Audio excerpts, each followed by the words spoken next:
এই যে জুলুস করতেছেন রাস্তার মধ্যে, এগুলি কি? এগুলি তো বন্ডামি।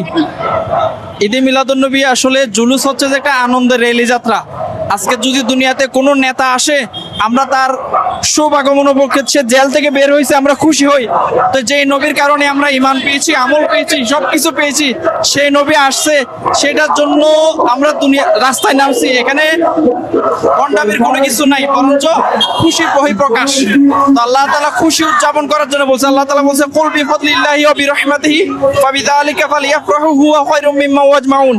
আল্লাহ তাআলার পক্ষ থেকে যখন তোমাদের কাছে কোনো রহমত আসে, তোমরা খুশি উদযাপন করো। এই খুশি উদযাপন করা তোমাদের সম্পদের চাইতে উত্তম। তো আমাদের নবীর চেয়ে কি বড় রহমত দুনিয়াতে কোনো কিছু আছে? তো আলহামদুলিল্লাহ আজ্জা ওয়া জাল, আমরা মুসলমানরা নবী দুনিয়াতে আসছে, এজন্য আমরা অনেক খুশি। এবং আল্লাহ তাআলা এই খুশি উদযাপন করার জন্য বলা হয়েছে, কোনো নাজায়েজ তরিকা নয়, খুশি উদযাপন র্যালির মাধ্যমে। আল্লাহ তাআলা আমাদেরকে বোঝার এবং আমল করার তৌফিক দান করুক।